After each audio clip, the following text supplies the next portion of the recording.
প্রত্যেকবার যেহেতু মার খেয়েছে, এবার মার খাইতেও পারি, সমস্যা নাই।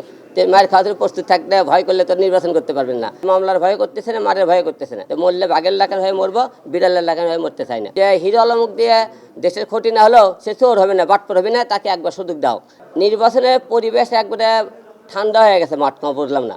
কয়েকজন নির্বাচনের মাঠ দেখতেছিলাম খুব গরম ছিল, এখন থেকে কয়েকজন নির্বাচনের মাঠের কোনো আওয়াজই নাই। কী কারণে বুঝতেছি না, তবে আশা রাখতেছি সুষ্ঠু একটা নির্বাচন হবে এবার। কারণ নির্বাচনে অনেক বছর যারা নতুন ভোটার হয়েছে অনেক দিন ধরে তারা কিন্তু ভোট দিতে পারে না। তো এবার আশা রাখতেছি সবাই সুষ্ঠু শৃঙ্খলাভাবে সবাই ভোট দিতে পারবে এবং যাকে পছন্দ হবে তাকে যাতে ভোট দিতে পারে।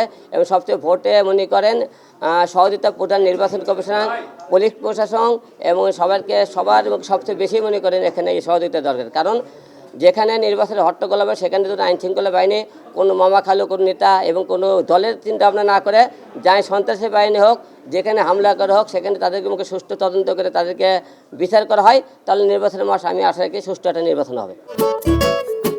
খাবারের পছন্দ ভিন্ন হলেও মজার বেলায় সবাই এক। আসলে জয় লাভ করতে পারবো কিনা জানি না, তবে আমি যে আসনে নির্বাচন করেছি এই আসনে এবার 4বার নির্বাচন, এটা আমার 5ম নির্বাচন।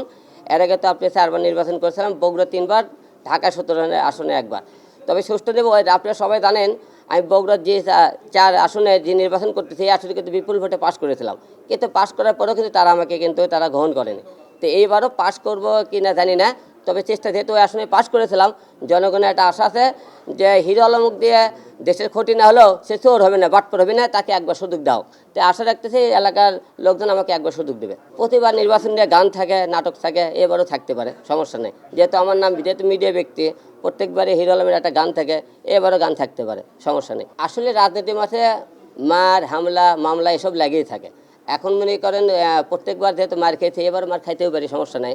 তো মার খাওয়াতে প্রস্তুত থাকলে ভয় করলে তো নির্বাচন করতে পারবেন না। তাই অবশ্যই নির্বাচনের মাঠে সাহস নিয়ে এগিয়ে যেতে হবে, যাতে মারের ভয় দূর করি। তাহলে আমি যদি নিজেকে ভয় করি তাহলে জনগণের সেবা করবে কী আরে। তাই আমাকে সাহস রেখে সামনে এগিয়ে যেতে হবে। তো অবশ্যই সুষ্ঠু একটা নির্বাচন আশা করতেছি।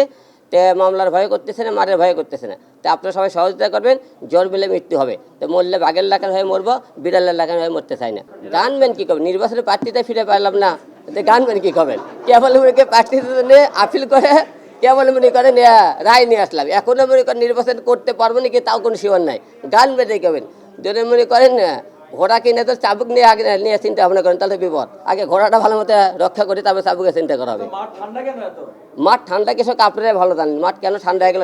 শীত বেশি কারণে ঠান্ডা হয়ে গেল, না হলে মনে করেন নেতারা ঠান্ডা হয়ে গেল, বুঝলাম না। তবে আশা রাখতেছি খুব তাড়াতাড়ি মাঠ গরম হয়ে যাবে।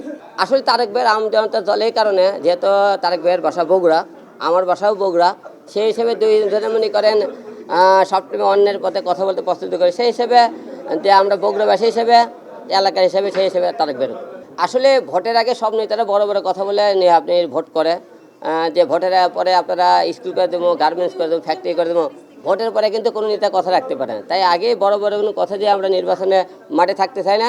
যে ব্যক্তিগত ফলে পরিচয় একটা শব্দ আছে, নির্বাচনের মাঠে ভালো কিছু করতে পারি, জনগণ অবশ্যই আমাদের পাশে থাকবে।